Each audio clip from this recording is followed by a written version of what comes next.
bonjour à tous et bienvenue dans cette nouvelle vidéo. La dernière fois on a parlé de la théorie de Frege et pourquoi elle était inconsistante. Et aujourd'hui on va essayer de venir à bout du paradoxe de Russell et trouver un cadre dans lequel celui-ci ne s'applique pas. Donc pour cela, on va devoir redéfinir ce que c'est la logique, redéfinir ce que c'est une théorie mathématique de façon beaucoup plus formelle, beaucoup plus claire, pardon. Et donc c'est pour ça qu'on va introduire la notion donc de logique formelle. Ok, donc avant d'essayer de formaliser mathématiquement la notion de théorie mathématique, il faut déjà commencer un peu par la première pierre qui est d'essayer de formaliser la logique. Donc la logique, ça va être un peu les briques de base de notre théorie mathématique, mais c'est une tâche qui est un peu compliquée. Il faut vraiment mettre les mains dans le cambouis pour formaliser la logique, mais on va essayer de le faire en simplifiant un petit peu les choses. Donc la logique, ça se rapproche un petit peu en fait d'une sorte de langue, une sorte de langage. Et donc pour ça, on va avoir différentes choses qui vont d'ailleurs en fait se rapprocher des choses qu'on retrouve dans un langage. Donc d'abord, pour définir ce que c'est une logique, il nous faut du vocabulaire.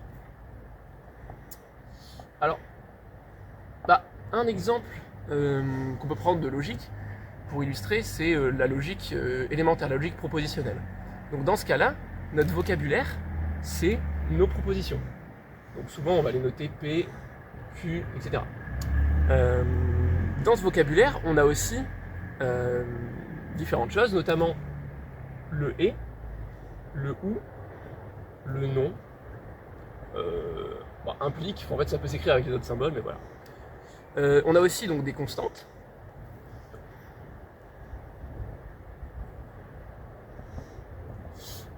Donc la constante de vérité et la constante de fausseté, qui vont donner une valeur à nos propositions. Maintenant qu'on a ça, on va en quelque sorte avoir une sorte de grammaire. Donc nos règles de grammaire de l'autre côté, ça va être nos règles de formation. Comment à partir de mon vocabulaire de base, je peux créer des nouvelles propositions. Donc par exemple, je peux prendre deux propositions, P et Q, et les conjuguer avec le et, donc j'aurai la proposition P et Q. Pareil, je peux créer non P, etc. Je peux créer P implique Q ou P, enfin, je peux vraiment faire ce que je veux. Donc ça, ces deux éléments-là, ça va constituer ce qu'on appelle notre langage.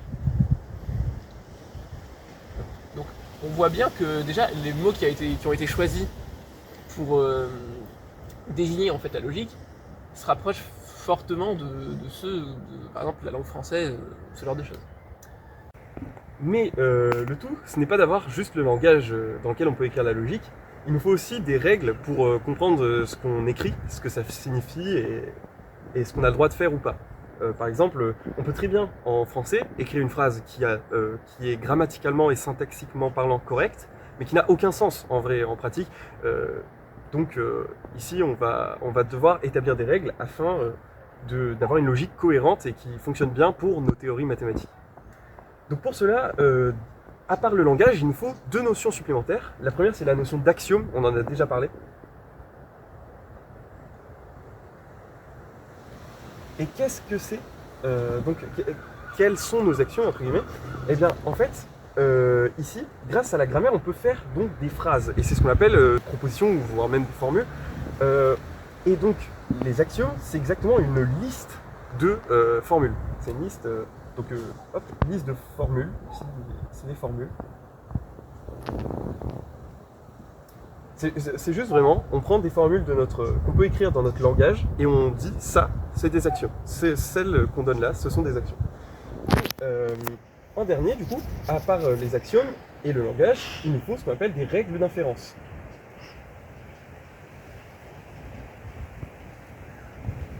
Et les règles d'inférence, en fait, ça va donner la notion de démontrabilité, de raisonnement, en fait, finalement.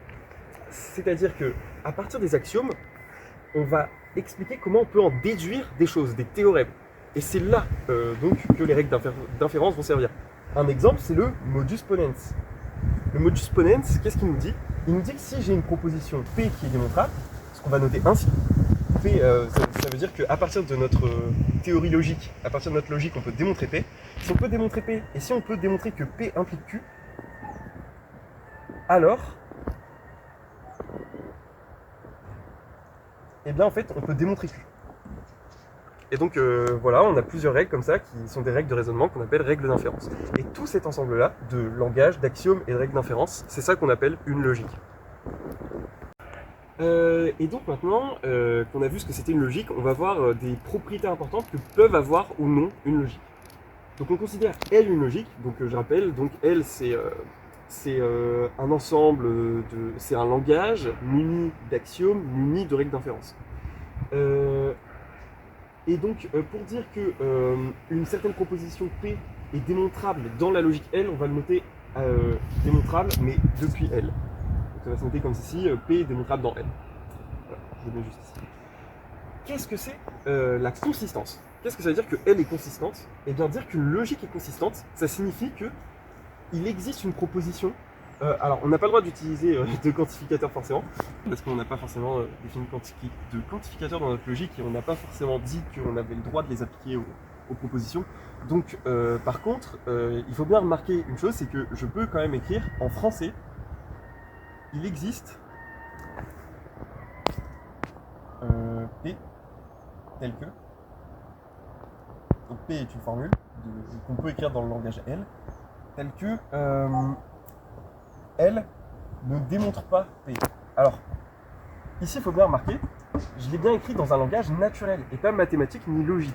Et en fait ça vient d'un fait assez profond, c'est que on ne peut pas tout agencé de façon purement mathématique ou logique.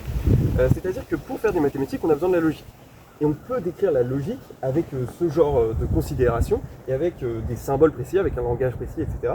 Mais pour parler de la logique elle-même, eh bien en fait, il faudrait inventer une sorte de métalogique. Mais si on invente une sorte de métalogique, il faudrait définir une métamétalogique, etc., etc. Donc au final, on a décidé, en quelque sorte, de dire, bah, tant pis, on est obligé de s'arrêter au bout d'un moment. Et donc, on est obligé de revenir à un langage naturel, donc par exemple ici le français, parce que on ne peut pas indéfiniment, de façon récursive en quelque sorte, définir des métalogiques. Donc, on est obligé de finir par utiliser l'intuition en quelque sorte et le langage naturel. Parenthèse fermée. Donc, la consistance pour une théorie, ça veut dire que on va pouvoir trouver une formule qui s'écrit dans le langage de la logique, pardon, pas de la théorie, telle que L ne démontre pas P. C'est-à-dire qu'on ne va pas pouvoir trouver de démonstration de P dans la logique L. Ça, c'est la consistance. La complétude, ça veut dire que pour tout P, toute formule P qu'on peut écrire dans le langage de la logique, pour tout, hop, je vais écrire comme ça, pour tout P, pour toute formule P, soit P peut être démontré depuis L, soit L plus P est inconsistante. Alors, qu'est-ce que ça veut dire tout ça? Pardon. Donc, dire ça, alors, qu'est-ce que ça veut dire L plus P, par exemple, tout ça ce que ça veut dire, c'est que si je me donne une proposition P écrite dans le langage de la logique, soit je vais avoir P qui est démontrable, soit dès que je vais rajouter P, la proposition P, aux axiomes de L, j'obtiendrai une nouvelle logique qui sera inconsistante. Ça veut dire qu'il ne respectera pas cet axiome ici. Ça veut dire que peu importe la proposition que je me donnerai, eh bien, dans la logique L plus P, si j'ai une proposition Q, alors je pourrai toujours la démontrer. Donc on aura une inconsistance. Enfin, la décidabilité, eh bien là c'est plus une notion algorithmique. Ça veut dire que si... ça veut dire qu'il existe un algorithme donc on n'a pas défini proprement ce que c'était un algorithme. Il existe un algorithme tel que pour toute proposition, pour toute formule écrite dans le langage L, l'algorithme va algo de P va me renvoyer dem si L est démontrable dans P, pas d'M si P n'est pas démontrable dans L. Donc je vais pouvoir trouver un algorithme qui, dès que je vais rentrer ma proposition dans l'algorithme, va me dire ok c'est démontrable dans cette logique, ou alors ça ne l'est pas, tout simplement. Alors, ici maintenant on va se placer dans le cadre particulier de la logique propositionnelle, qui est une logique qui est la logique la plus simple et à la fois utilisée en mathématiques. En gros en mathématiques on utilise grossièrement 3 logiques, la logique propositionnelle, la logique du premier ordre et la logique du second ordre. Et bien ici on s'intéresse à la plus simple des 3, la logique propositionnelle. Donc dedans il n'y a pas de quantificateur, il n'y a pas tout ce genre de choses, on a que le et, le ou, le non, le implique, on a les propositions, enfin les variables de calcul P, Q, R, etc. Et on a aussi les constantes de vérité faux et vrai, T à l'envers. Et puis on a toutes les règles d'inférence habituelles comme le modus ponens. Dans la logique propositionnelle, comment reformuler la consistance? Et bien en fait on peut démontrer que dire que la logique propositionnelle est consistante, c'est équivalent à dire que pour toute formule P, la logique propositionnelle ne peut pas démontrer P et non P. C'est impossible. Ça veut dire que on peut pas démontrer une chose et son contraire. Et ça, c'est exactement ce qui s'est passé dans la théorie de Frege. On a démontré à la fois R appartient à R et R n'appartient pas à R. On a démontré une chose et son contraire dans la théorie de Frege. Donc on voit que ça respectait pas la consistance, que c'était bien inconsistant. Même si ça s'écrivait pas en logique propositionnelle, ça s'écrivait en fait en logique du second ordre, mais le principe est le même. Ensuite, pour la complétude, comment le reformuler de façon plus facile, on va dire, en logique propositionnelle? Eh bien, ça veut dire que pour tout P,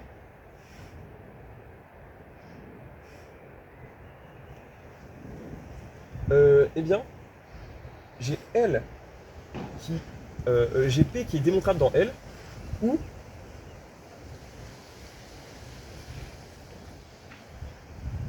non P qui est démontrable dans L. Ça veut dire que dès qu'on me donne une formule du langage, je peux soit dire elle est démontrable, ou alors je peux dire sa négation est démontrable. Pardon. Donc, c'est exactement ça la complétude dans la logique propositionnelle. Ok, donc bon, on a vu dans la dernière vidéo que Russell, avec son argument qui est assez un peu terrible pour Frege, on peut le dire, il a un peu mis à mal la théorie de Frege, et donc il va falloir reconstruire une nouvelle théorie des ensembles, et aussi reformaliser notamment la logique propositionnelle. Et donc c'est ce que va faire Russell.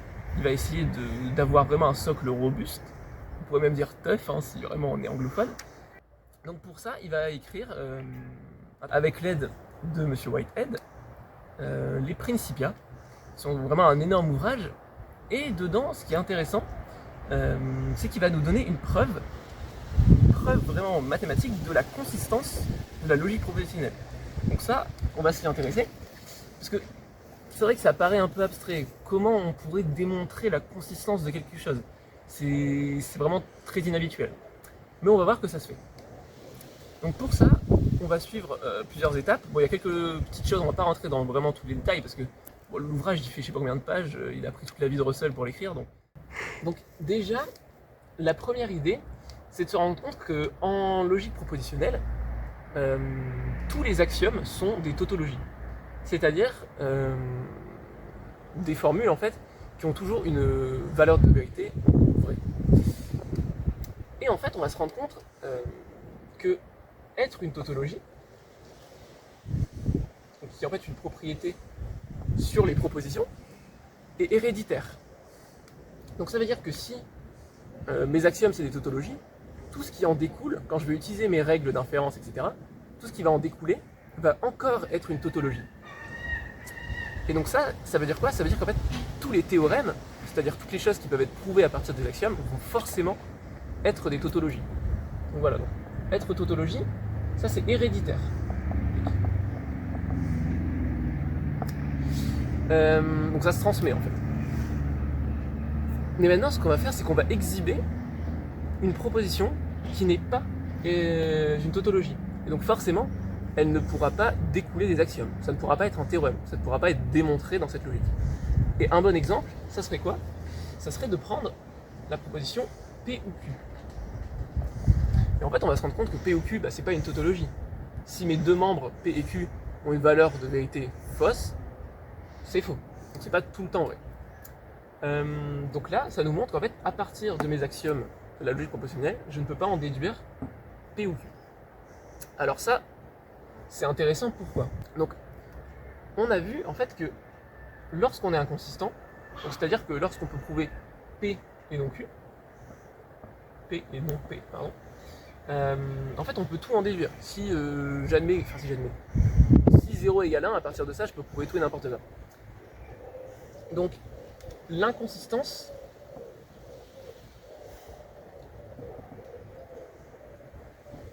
va impliquer la complétude de ma logique, de mon système logique. Donc en fait, tout simplement par contraposé, si je suis incomplet,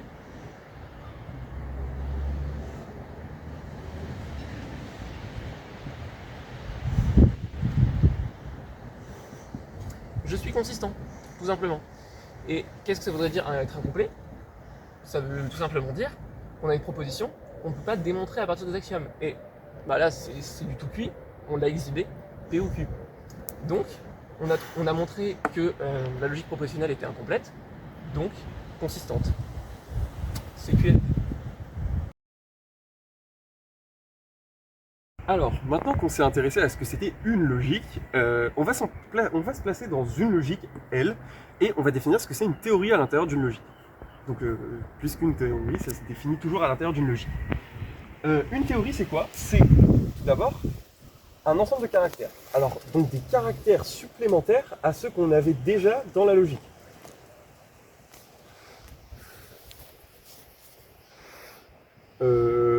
Par exemple, si je me place dans la théorie des ensembles, on se doute qu'il y aura le symbole appartient, qui n'est pas dans les symboles de la logique, qui va être à l'intérieur de cet ensemble de caractères qui est typique de cette théorie. Et on vient avec ces caractères supplémentaires une nouvelle flopée d'axiomes. Donc qui peuvent user des caractères ici, leur donner du sens, mais aussi utiliser les caractères de la logique, évidemment, dans laquelle on est. Et donc une théorie, ce n'est rien d'autre que ça. Donc par exemple, si on se place dans la théorie de Frege, en fait la logique dans laquelle on se place, ça va être la logique du second ordre. Et dans la théorie, l'ensemble des caractères supplémentaires qu'on va ajouter, ça va être le symbole appartient. En plus de ça, donc on a les axiomes de la théorie de Frege, l'axiome d'extensionnalité, très important, qui définit l'égalité dans le cadre de sa théorie, le lien entre égalité et appartenance. Donc, il dit que pour tout x, pour tout y, x égale y équivaut à pour tout z, z appartient à x, si et seulement si, z appartient à y. Donc ça veut dire que les ensembles x et y sont égaux, si et seulement si ils ont les mêmes éléments, tout simplement. On avait le fameux axiome de compréhension non restreint qui pose le problème du paradoxe de Russell et qui nous dit que si je prends une proposition P dans le langage du second ordre, il va exister un ensemble X tel que, peu importe le Z que je prends dans toute la théorie, Z appartient à X, si et seulement si, Z respecte la proposition P. P est en fait un prédicat, ça veut dire que c'est une proposition qui dépend d'une variable, d'un objet de la théorie. Et donc voilà, ici voici un exemple de théorie. Alors bien sûr il y a encore d'autres axiomes. Ok, donc on a vu ce que c'était une théorie en général. Maintenant on va peut-être s'intéresser à ce que c'est la théorie. CLFC, c'est un peu le titre de la série, donc il y a un moment il faut arrêter de laisser mariner l'auditoire, comme on dit. Bon, donc d'abord, comme toute bonne théorie mathématique qui se respecte, on est dans une logique. Donc ici, pour ZFC, on va se placer dans la logique du premier ordre. Donc on va descendre d'un ordre par rapport à celle de Frege, et on va voir qu'en fait, ça va avoir une importance. Donc d'abord, on a nos caractères, encore une fois. Et nos caractères, on va pas changer.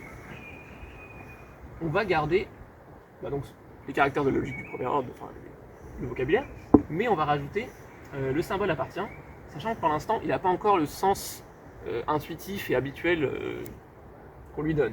Mais c'est les axiomes de ZFC qui vont venir lui donner ce côté intuitif. Ensuite, on a nos axiomes. Alors, faire une liste exhaustive, là tout de suite, de tous les axiomes ZFC, ça serait un peu costaud. Donc, le premier axiome, on reste classique, c'est l'axiome d'extensionnalité, toujours le même. Donc, pour tout x, pour tout y, pas de virgule, x égale y, ça équivaut à, pour tout z, z appartient à x, c'est celui-ci, z appartient à y. Voilà, donc là c'est exactement le même que l'axiome d'extensionnalité dans la théorie de Frege. Cet axiome il marche bien. Voilà, l'égalité entre ensemble, il n'y a pas 30 milliards de manières de la définir. Donc en fait, le petit cran de sûreté en quelque sorte que vont introduire Zermelo et Frenkel, les créateurs de cette théorie, en fait la différence qu'on va avoir par rapport à celle de Frege, et c'est ça qui va causer le paradoxe, c'est le fait qu'en fait on peut faire un peu n'importe quoi avec nos propositions et on peut créer l'ensemble des ensembles qui vérifient une proposition. Alors que là, ce qu'on a le droit de faire avec ZFC, grâce notamment au schéma d'axiome de compréhension, c'est ici, le schéma d'axiome d'ailleurs qui est restreint. On peut créer l'ensemble des x appartenant à x tel que P de x. Et donc, c'est la différence ici avec la théorie de Frege qui va nous empêcher de créer des ensembles d'ensembles en quelque sorte. Ainsi, avec ZFC, on a l'impression d'avoir créé une théorie plus forte, plus robuste, plus sûre que la théorie de Frege. Pourtant, en fait, on n'en sait rien à l'heure actuelle, dans le sens où, pour la théorie de Frege, Russell a donné tout de suite un argument qui a prouvé que la théorie était directement inconsistante. Avec ZFC, on n'en a pas encore trouvé, mais rien ne nous garantit qu'on n'en trouvera jamais. Peut-être qu'un jour on tombera sur une proposition P, telle que ZFC démontre à la fois P et non P. Ça, on n'en sait rien. Peut-être que ça pourrait arriver. Et rien ne nous garantit que ça n'arrivera jamais. Mais en fait, on a mieux que ça, ou pire, ça dépend comment vous voyez les choses. Le théorème d'incomplétude de Gödel nous certifie que soit ZFC est inconsistant, soit ZFC est incomplet. C'est-à-dire que si je prends la théorie ZFC, qui est la théorie aujourd'hui standard pour faire des mathématiques, enfin, certains mathématiciens bannissent C, et je travaille juste dans ZF, on en reparlera dans la prochaine vidéo. Mais dans la théorie actuelle des mathématiques, il y a soit cette théorie est incomplète, soit elle est inconsistante. Globalement, ça veut dire que soit il existe des propositions dans ZFC qu'on ne peut pas démontrer même si elles sont vraies, soit il y a carrément des propositions qui ont le même problème que le paradoxe de Russell pour la théorie de Frege. Et en fait, on ne sait pas dans quel cas on est encore aujourd'hui, donc peut-être que ZFC n'est pas du tout une bonne théorie, peut-être que cette théorie est inconsistante. Et donc, si on arrive à tomber sur ça un jour, il faudrait encore créer une nouvelle théorie. On n'en sait rien à l'heure actuelle. Et c'est un peu, les mathématiques sont un peu construites sur un château de cartes, en quelque sorte.